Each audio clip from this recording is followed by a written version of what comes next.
Viewers, welcome back healthy morning. हम बात कर रहे हैं थायराइड ग्लैंड पे। हाइपर और हाइपोथायरॉयडिज्म दोनों की बात हो रही है, लेकिन साथ साथ मैं पोल का सवाल रिपीट करती चलो। हमारा पोल का सवाल है कि क्या लड़के लंबे बाल रख सकते हैं या नहीं रख सकते। कोई मसला है, लेकिन मसला कुछ लोगों को लगता है कि है, कुछ लोगों को लगता नहीं है। आप भी बता सकते हैं, हमें कॉल करके। हमारी फ़ोन लाइन्स ओपन है और हम लोग बात कर रहे हैं थायराइड पे भी। ब्रेक पे जाने से पहले हमें एक कॉल आई थी और उससे पहले भी हमें यास्मीन साहिबा की कॉल आई थी। वो पूछ रही थी कि उनका जो कोल्ड नोड्यूल है सर, वो कोल्ड नोड्यूल क्या करना चाहिए? छोड़ दे, 10 साल से पड़ा हुआ है, साइलेंट है। नहीं, छोड़ना नहीं चाहिए। कोल्ड नोड्यूल को छोड़ना नहीं चाहिए, लेकिन हार्ड नोड्यूल हो तो उसमें तो हाइपरथायराइडिज्म होता है लाजमन। उसके लिए तो नियोमरकाजोल जो जिक्र हुआ, ये इस तरह की दवाएं ली जाती हैं। कोल्ड नोड्यूल मशकूक होता है, हो भी सकता है नहीं भी। तो पहले 10 ईयर से कोई सिम्पटम्स नहीं आए। नहीं, फिर भी ये कोई गारंटी नहीं है। एक थायराइड का मैं यानी ये नहीं कि मैं कोई खौफ दिलाना चाहता हूँ। एक थायराइड का कार्सिनोमा, थायराइड के 5-6 किस्म के कैंसर होते हैं। एक कैंसर होता है पेपिलरी, वो 15 साल में जाके मेटास्टेसिस होता है अगर निकाल दिया जाए तो स्लो ग्रोइंग होते हैं कई सारे।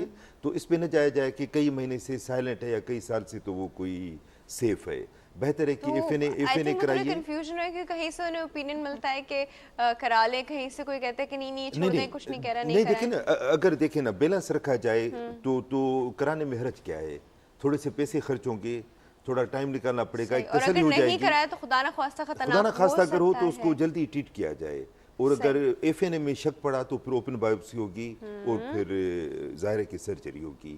तो मेरा मशवरा ये है कि एफएनए जरूर करा लें कोल्ड नोड्यूल का। सही। अच्छा जी, हमारे पास एक कॉल मौजूद है, अटेंड करते हैं। अस्सलाम वालेकुम। वालेकुम अस्सलाम। Good healthy morning. कौन बात कर रहा है? मैं फातिमा बात कर रही हूँ कराची। जी फातिमा, कैसी हैं आप? मैं ठीक ठाक। अभी आपसे बात करने के कुछ दिन रह गए, फिर यूनिवर्सिटी स्टार्ट हो जाएगी। हाय मैंने कहा कुछ दिन रह गए। क्या यूनिवर्सिटी क्या पढ़ रही हैं? मैं एमबीबीएस कर रही हूँ ना। अच्छा, एमबीबीएस करी तो वेकेशन मिली हुई आज से? जी जी। नहीं, प्रॉफ की प्रिपरेशंस के लिए मिली हुई होगी, है ना? नहीं, उसके बाद अब ये रूल हुआ है कि पूरे साल के एंड में 1 महीने की छुट्टी मिलेगी, बस वही छुट्टी होगी। सीरियसली? हाँ, ये हमारे वक्त में क्यों नहीं था?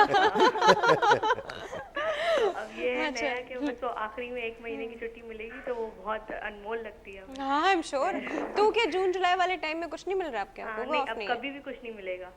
तो ईद के भी बस 3 दिन छुट्टी होती है, 4थे दिन से हमें वापस जाना होता है। चलो वो तो ठीक है, इतना तो चलता है। हाँ, बस यही है। अच्छा, मैं ना इसके हवाले से 2 मैसेजेस देना चाहती हूँ सब लोगों को। किसके हवाले से? थायराइड के हवाले से। पहला ये कि हमारे मुल्क में हकीम जो होते हैं उनको काफ़ी प्रेफर किया जाता है। ये होता है कि भाई डॉक्टर है, 2-2.5 हज़ार रुपए ऐसे ही उठ जाएंगे, इससे अच्छा है हकीम के पास चलते हैं, हिकमत से इलाज करेंगे, सही हो जाएंगे। तो पहली बात ये कि हकीम जो है वो हिकमत से इलाज नहीं करते आजकल, पहली बात। दूसरी बात ये कि बहुत से हकीम स्पेशली कराची के एरिया में कॉर्टिसोल दे रहे हैं। कॉर्टिसोल दे रहे हैं तो बेसिकली लेमैन लैंग्वेज में इसको कार्टिसोन बोलते हैं। तो कार्टिसोन अगर आपको मिल रहा है और अगर आप हाइपोथायरॉयडिज्म, स्टेरॉइड बोलते हैं, स्टेरॉइड हो गया, समझ जाएंगे सब। अगर आप हाइपोथायरॉयडिज्म के हैं मरीज, आपको हाइपो है, तो वो शदीद किस्म का आपको जो है वो खतरा है उससे, स्टेरॉइड से, क्योंकि आप उस वक्त मिस प्रिस्क्राइब्ड हो रहे हैं, आपको जरूरत नहीं है उस वक्त। तो आप इतने सही हो जाएंगे, 1-2 महीने के लिए आप बिल्कुल सही होने लगेंगे और आपको कोई प्रॉब्लम नहीं रहेगी। लेकिन जो अंदर आपके थायराइड को नुकसान पहुंचा रहे हैं स्टेरॉइड, उसका अंदाजा आपको तब होगा जब आप वो दवा छोड़ देंगे। तो किसी भी किस्म की हिकमत या कुछ करने से पहले उसको PCSIR भेजें या आगा खान भेजें, जहाँ भेजना चाहें उसका टेस्ट करें। Either they are steroids or not, don't use it, especially अगर आप हाइपोथायरॉयडिज्म में आपका पूरा सिस्टम लो हो जाता है, पूरा सिस्टम वीक हो जाता है, ऐसे में आपको इस किस्म के जो है ना वो स्टंट्स परफॉर्म नहीं करने चाहिए। दूसरी चीज मैं कह रही हूँ कि थायरक्सीन जो है वो असली नहीं मिलती हर जगह आपको। हाँ, ये एक प्रॉब्लम चल रहा है, अ वेरी बिग प्रॉब्लम। जिना में एक जगह है, शायद वहाँ पे 15 रुपए की एक थायरक्सीन मिलती है, बट जिना जाना ही आपको पता है एक आम आदमी के लिए कितनी बड़ी मुश्किल है कि वो अंदर जाए और फिर लाइन में लगे। और सब तो लोग प्रेफर करते हैं कि वो नकली हमारे यहाँ मैम जो है वो JPMC से जी, तो वो नकली ही खा लें भर के। तो इसके लिए एल्ट्रॉक्सिन आती है, एल्ट्रॉक्सिन वो बाहर की है, ब्रिटिश का कुछ कंपनी है, उससे आप एल्ट्रॉक्सिन लें। लेकिन वो आपको कभी भी फेक नहीं मिलती। हाइपो वालों के लिए मेरा यही मैसेज है कि आपका हर सिस्टम बहुत वीक हो चुका है, तो आप कोई किसी किस्म का जो है चांस मत लें और अपनी थायरक्सीन को हमेशा टाइम पे और असली एल्ट्रॉक्सिन। अच्छा फातिमा, आपके दोनों मैसेजेस ये वाले हो गए? जी। हमारे पोल का जवाब क्या है? जवाब पोल का वही अब लड़कों को चाहिए बाल कटा के रखे हैं, अच्छे कटा लगते के रखे अच्छे लगते हैं। अच्छा, वही अब- फातिमा कह रही है लड़के बाल कटा के रखे अच्छे लगते हैं। हैं। तमीज के लगते हैं ना। तमीज के लगते हुए स्टेटमेंट चेंज हो रहा है। हाँ जी। मेरा सवाल ये है कि जो है ना थायरॉक्सिन का डिप्रेशन से क्या ताल्लुक है, क्योंकि जितने ज्यादा लोग अभी मैंने एक सेमिनार अटेंड किया था डिप्रेशन पर, तो उन्होंने बोला कि हम लास्ट स्टेज पे ईसीटी करने से पहले थायरॉक्सिन हार्मोन लगाते हैं लोगों को। तो आप थायराइड की बीमारी और डिप्रेशन का एक तरह लिंक अभी आपको बता देते हैं, ठीक है। Thank you so much for your call Fatima, very interesting call, very sweet caller. Ma'am, thyroid gland का डिप्रेशन का हाइपो से बहुत रिलेटेड होता है। एग्जैक्टली हाइपोथायराइड के जो पेशेंट्स होते हैं उनमें एक कॉम्प्लिकेशन जो है वो डिप्रेशन भी है।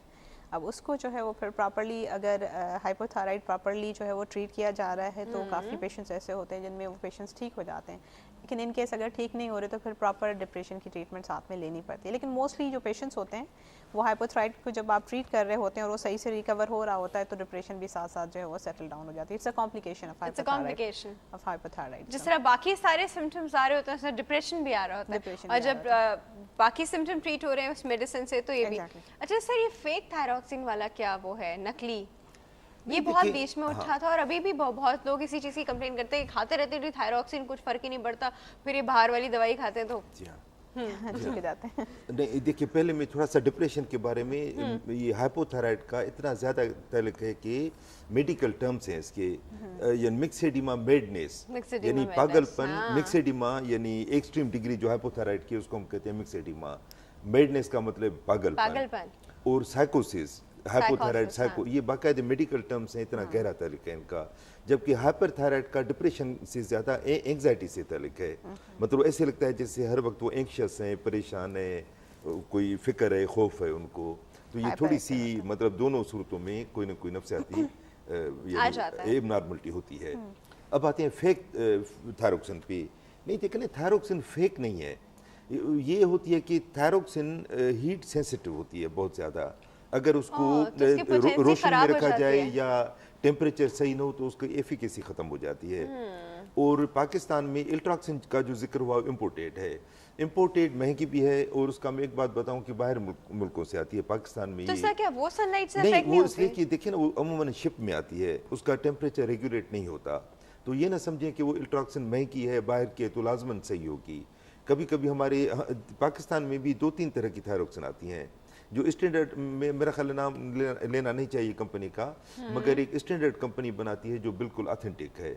और आजकल 2-3 जो दूसरी कंपनियां बनाती हैं जिनका पाउडर नज़र आता है, आप उसकी बाटल खोलें तो पाउडर आधा निकल आएगा। तो बेहतर है कि Hint दे दी सर ने वो आप इस्तेमाल करें। और यहाँ थायरॉक्सिन का एक और भी मैं जिक्र करता हूँ कि थायरॉक्सिन वजन कम करती है। हाँ, अगर आप हाइपोथायराइड में थायरॉक्सिन देंगी तो लाजमन उसका वजन कम होगा, और ये निशानी है कि थायरॉक्सिन काम कर रही है। तो इस लेकिन वजह सर से ये नहीं है, पर लोग इसको वेट लॉस के लिए भी तो यूज करने लगे थे बीच में। इसी पॉइंट पे मैं आ रहा था कि ये मिसयूज होती है। ये जो स्लिमिक सेंटर है ज्यादातर, लेकिन अगर सर हाई डोज दे दे वेट थायरॉक्सिन लॉस का, इज नॉट द थिंग, बहुत सारी और भी तो उसके साथ चीजें आ जाती हैं। बिल्कुल।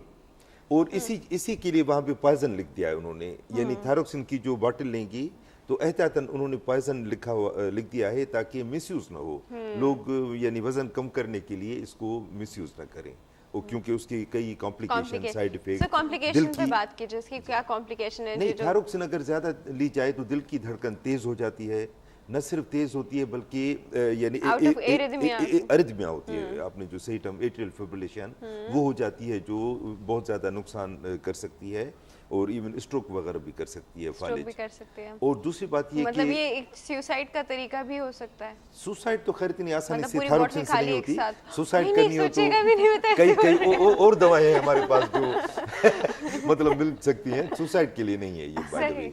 अच्छा, मसल वीकनेस होती है, थायरॉक्सिन ज्यादा इस्तेमाल करें तो स्लिम तो खैर होगा ही, मगर उसकी मसल वीक हो जाएंगी, और उसकी बॉडी का मेटाबॉलिज्म जितना बढ़ जाएगा जी वो हाँ भी। बिल्कुल।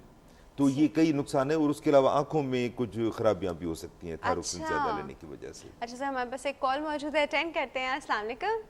अस्सलाम वालेकुम। गुड हेल्दी मॉर्निंग, कौन बात कर रहे हैं? जी मैं शीबा बोल रही हूँ पेशावर से। शीबा जी जी जी, शीबा कैसी हैं आप? शीबा बिल्कुल ठीक, आप ठीक है जी? बिल्कुल ठीक ठाक शीबा। एक्चुअली जी, मैंने आपकी first time पहली live बार, प्रोग्राम में हाँ। कॉल की है और मैं अच्छा। पिछली पता नहीं कुछ दिनों से मैं हेल्थ टीवी देख रही हूँ ना, तो मुझे अच्छा। काफी अच्छा लग रहा है हेल्थ टीवी के जो प्रोग्राम्स है, Thank जो you. डॉक्टर्स है। Thank you so much. जी। अच्छा शिवा, मैं डॉक्टर साहब से बात कर सकती हूँ? हाँ जी बिल्कुल कीजिए। जी, हेलो डॉक्टर साहब। हेलो जी डॉक्टर जी साहब। जी फरमाइए, सुन रहे हैं बिल्कुल। जी डॉक्टर साहब, एक्चुअली मेरा ये है ना कि मेरी लोअर बॉडी जो है उसका वेट बढ़ता है ना जब मैं खाती हूँ, और मेरी अपर बॉडी का वेट नहीं बढ़ता, तो ये थायराइड का मसला है मेरे साथ। लोअर बॉडी का वेट बढ़ता है, अपर बॉडी का वेट नहीं बढ़ता। जी, मेरे हाथ वैसे ही ना पतले और छोटे बच्चों की तरह है ना, और लोअर बॉडी जो है ना वो काफी वेट मेरा बढ़ता है खाने के साथ। खाने के साथ। अच्छा डॉक्टर साहब कुछ पूछना चाहेंगी? आपकी बस एज क्या है? इसके साथ और कोई एज problem बताइए तो नहीं? अपनी। 23 years, 20 मैरिड है? जी मेरे भी जब से मेरा सिजेरियन हुआ ना उसके बाद से मेरा यही मसला है ना। कोई और प्रॉब्लम तो नहीं है साथ में? कोई symptoms और हो? मेडिकल प्रॉब्लम तो नहीं है आपके साथ में? नहीं, कोई प्रॉब्लम नहीं है, डिप्रेशन भी हो जाता है कभी कभार मुझे। आपने अपने थायराइड लेवल चेक कराए हैं कभी? नहीं, कभी भी चेक नहीं करवाए ना, तो मैं डॉक्टर साहब से एक पूछना वेट चाहती हूँ पे कि मुझे तो नहीं उसका डायग्नोसिस हो सकता। उनकी मदर का वेट कैसा है वो पूछें। मदर कैसी है उनकी, वो भी डॉक्टर हेल्दी साहब पूछे। जी आपकी मदर का वेट कैसा है? जब वो आपकी एज में थी या ज्यादा बड़ी एज में थी तो उनका भी वेट नहीं, इसी वो तरह तो था या? काफी स्मार्ट थी ना, मदर अच्छा। मेरी काफी अभी भी स्मार्ट है, और पता नहीं मेरे साथ यही मसला है, जब से ये मेरा problem है। सिजेरियन हुआ है मैं डाइटिंग करती हूँ, तो बस यही मसला है मेरा ना कि वो लोअर अपर बॉडी मेरी जो है उसका वो वेट लॉस होता है और मेरी अब लोअर बॉडी का नहीं होता। अपर बॉडी का वेट लॉस होता है, लोअर बॉडी का नहीं। अच्छा चले हम आपको Actually, बता रहे हैं शिवा, हाँ। ठीक है? Thank you so much for call. अच्छा सर, इनके जवाब हमें ब्रेक के बाद में बड़ा ही मजे का सवाल है। काफी खवातीन का प्रॉब्लम है, हम इस बारे में बात करेंगे जी। एक छोटे से ब्रेक है, और ब्रेक पे जाने से पहले मैं पोल का सवाल रिपीट करती चलूं। हमारा पोल का सवाल है कि क्या लड़के लंबे बाल रख सकते हैं, हाँ या नहीं? इसका जवाब देते रहेगा। छोटे से ब्रेक है, हम अभी वापस आ रहे हैं।